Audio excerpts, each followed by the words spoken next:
Bienvenue à tous, chers abonnés, sur votre chaîne préférée Maurice TV. Je suis ravi de vous retrouver pour ce nouveau point d'actualité qui secoue la scène politique et sociale de notre île. Aujourd'hui, nous plongeons au cœur des tensions qui animent le gouvernement.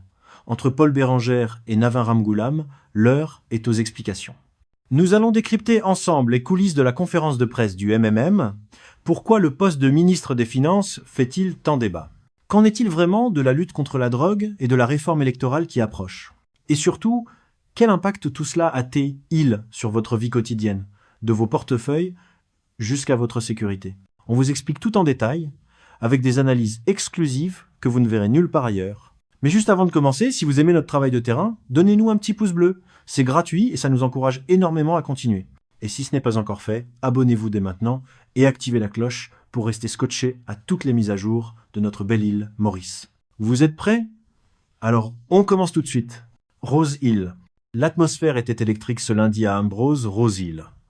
À l'issue d'un bureau politique BP crucial, le leader du mouvement militant mauricien MMM, Paul Bérengère, a pris la parole pour une mise au point qui résonne comme un avertissement sérieux au Premier ministre Navin Ramgoolam. Entre désaccords budgétaires, dossiers de corruption et réforme constitutionnelle, le pays retient son souffle. Le casse-tête des finances. Un pays sans pilote à plein temps, c'est le point de friction majeur. Paul Bérengère a jeté un pavé dans la mare. Maurice souffre de l'absence d'un ministre des Finances full-fledged, à plein temps. Actuellement, c'est le Premier ministre Navin Ramgoolam qui cumule cette fonction, une double casquette que Bérengère juge intenable face à la conjoncture actuelle.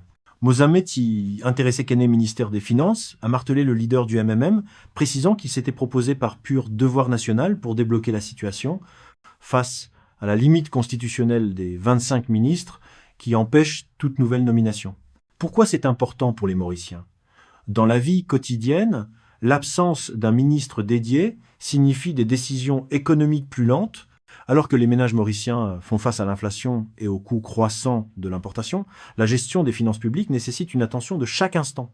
Bérengère a d'ailleurs poussé le nom de Reza Huttim, l'actuel ministre du Travail, le qualifiant de formidable candidat pour reprendre le portefeuille des finances.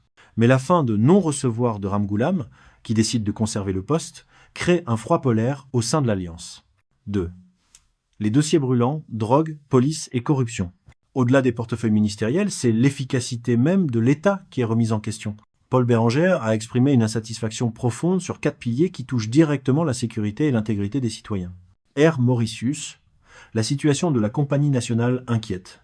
Le MMM craint une mauvaise gestion qui pourrait peser sur le tourisme, poumon économique de l'île. L'insécurité et la drogue, les fléaux de la drogue et les problèmes en milieu carcéral restent des plaies ouvertes.